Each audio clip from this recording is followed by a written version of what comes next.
Welcome to Soothing Wonder. This is a gentle space created for rest, for quiet thoughts, and for slowing down. You don't need to fix anything right now. You don't need to achieve, earn, or prove anything.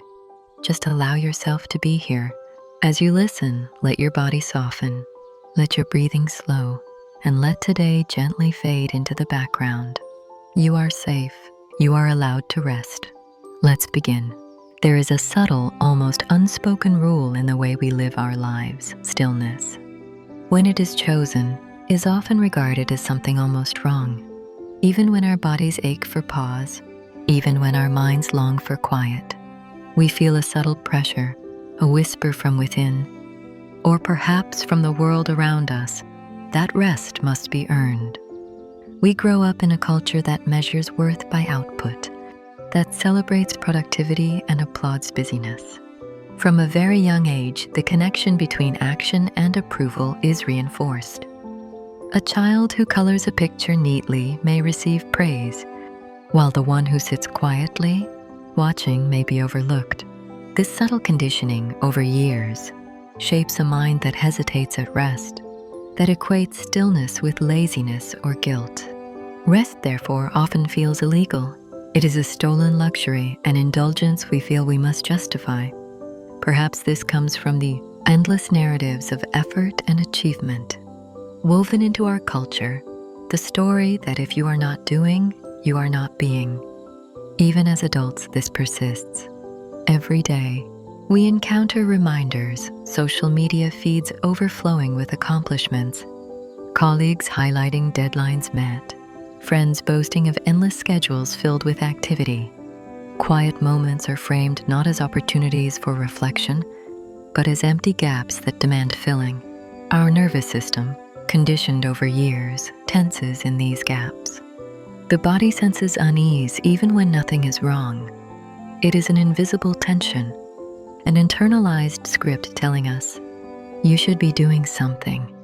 Yet, the reality is that our bodies and minds are designed to need rest. It is not merely optional, it is essential. Muscles recover, neural pathways strengthen, emotions settle, and creative thought flourishes during periods of calm. What society labels as idleness is often a fertile ground for mental and emotional restoration.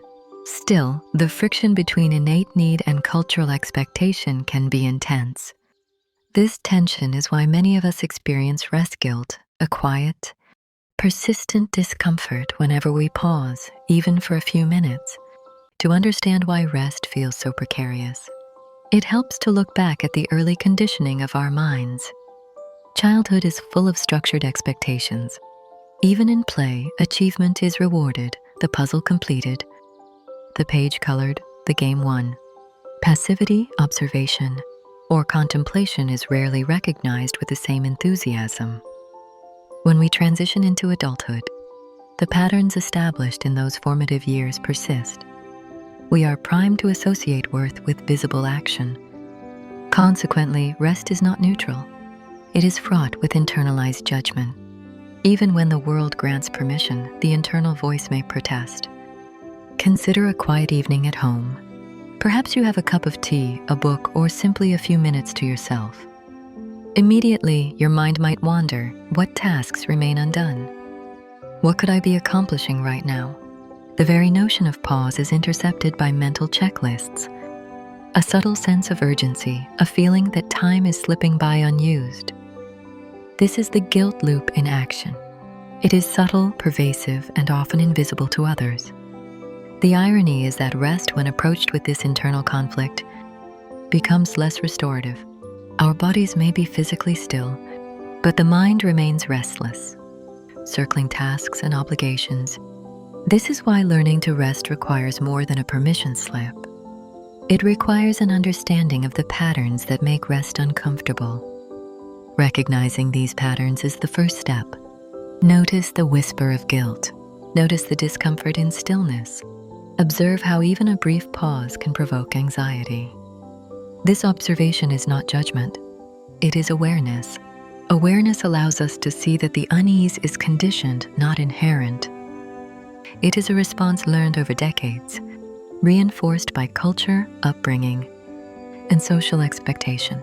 The subtle tyranny of productivity culture shapes even our moments of leisure.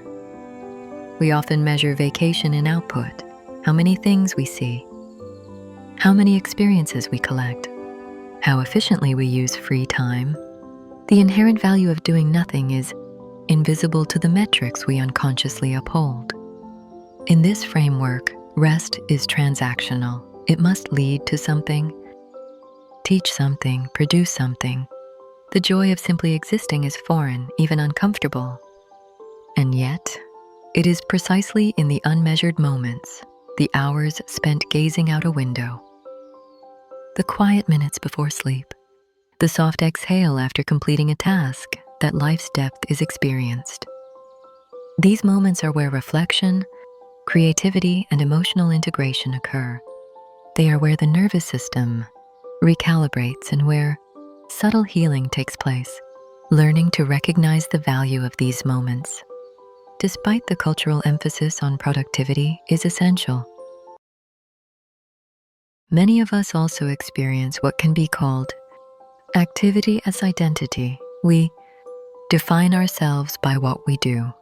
Careers, projects, and even hobbies can become intertwined with self-worth.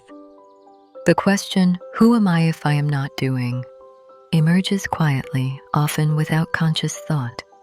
It is no wonder that rest feels precarious.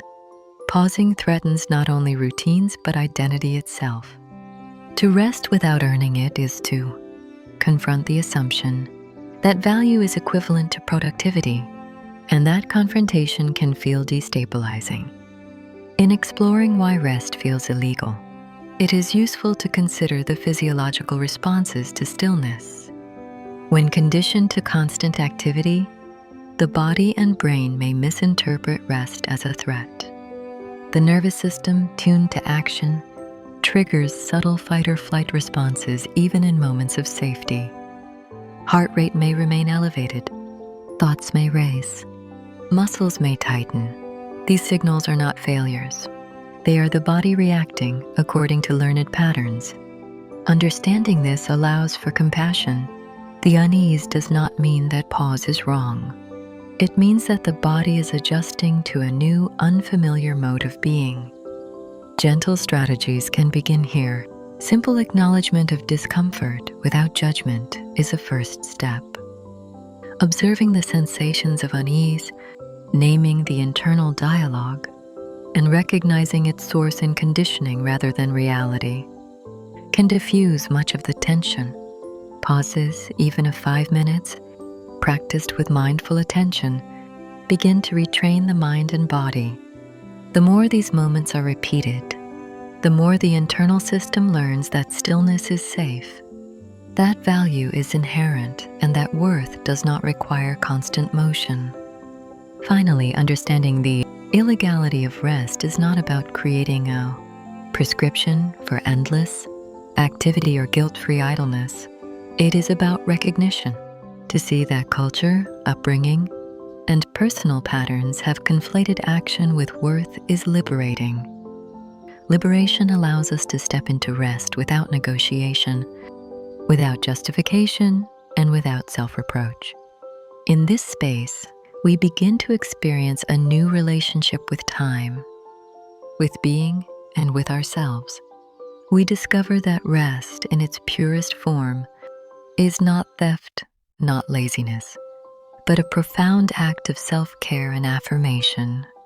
Even when we finally sit down, even when the body is still, rest often feels incomplete. There is a quiet tension that lingers beneath the surface, a sense that something remains unresolved. This is the guilt loop.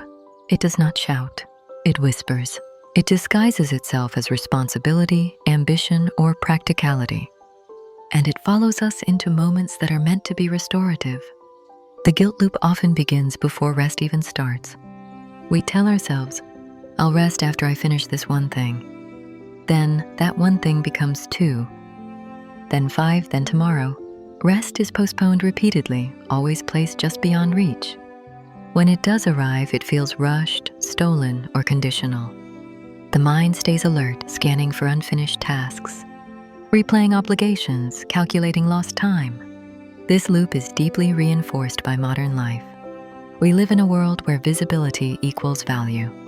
Productivity is often public, documented, shared. Rest, by contrast, is invisible.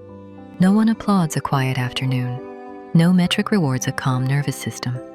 Because rest produces no immediate external proof, the mind struggles to justify it. Guilt during rest often masquerades as thought.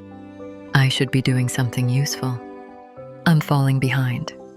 Others are working harder. These thoughts appear logical, but they are emotional responses shaped by comparison and fear. The brain, trained to equate safety with usefulness, resists surrendering control. Comparison intensifies this loop. Even while resting, we imagine others being productive. The mind creates an invisible competition where rest feels like losing ground. Social media amplifies this illusion. Carefully curated snapshots of effort and achievement create a distorted sense of constant motion. We forget that rest is happening everywhere, quietly, off camera. The guilt loop is also fueled by fear of scarcity of time, opportunity success. Rest feels risky when the future feels uncertain. If time is limited, how can we justify pause? If opportunities are fragile, how can we afford stillness? This scarcity mindset convinces us that rest must be earned through exhaustion, that it is a reward rather than a necessity. Emotionally, guilt-filled rest is restless. The body may be still, but the mind continues to work. This state offers little recovery. It is not true rest. It is paused activity. Over time, this creates deeper fatigue, not just physical tiredness, but emotional depletion. Breaking the guilt loop does not require forcing relaxation. It requires recognizing guilt as a learned response, not a moral truth. Guilt does not mean rest is wrong. It means the nervous system is unfamiliar with safety without productivity. One gentle shift is to notice guilt without obeying it. Let it exist without explanation. You do not need to justify rest to a thought. The act of staying present, breathing, noticing sensations, allowing stillness, slowly weakens the loop. With repetition, the mind learns that nothing collapses when you pause. Rest is not something to complete or finish. It is a state to enter and exit naturally. When guilt arises, it is not a signal to move. It is an invitation to stay a little longer. To understand why rest can feel unsettling, it helps to understand the nervous system. Much of modern productivity operates from a state of low-level survival response. Deadlines, notifications, expectations, and constant stimulation keep the body in a subtle fight-or-flight mode. In this state, the nervous system prioritizes action, alertness, and problem-solving. It becomes efficient but not peaceful. Over time, this state feels normal. Calm, by contrast, feels unfamiliar. When the body finally slows down, it may interpret stillness as danger rather than safety. This is why rest can feel boring, anxious, or uncomfortable at first. The absence of stimulation leaves space, and space allows sensations, emotions, and thoughts to surface. The mind fills this space with noise because silence feels unfamiliar. Scrolling often replaces rest because it maintains stimulation while appearing restful. But scrolling keeps the nervous system active. It does not allow true recovery. True rest shifts the body into a parasympathetic state, slower breathing, relaxed muscles, softened attention. This transition can feel strange. The body may resist it. You may feel restless, sleepy, or emotionally sensitive. None of this is wrong. It is the nervous system recalibrating. Rest is not collapse. Collapse is exhaustion after prolonged stress. Rest is intentional slowing. Learning the difference takes time. Gentle rest, lying down without distraction, sitting quietly, breathing slowly, teaches the nervous system that safety does not require constant vigilance. The more often you practice this, the easier it becomes. Calm becomes familiar. Stillness becomes safe. The body learns that it does not need to earn rest through exhaustion. One of the deepest challenges of rest is identity.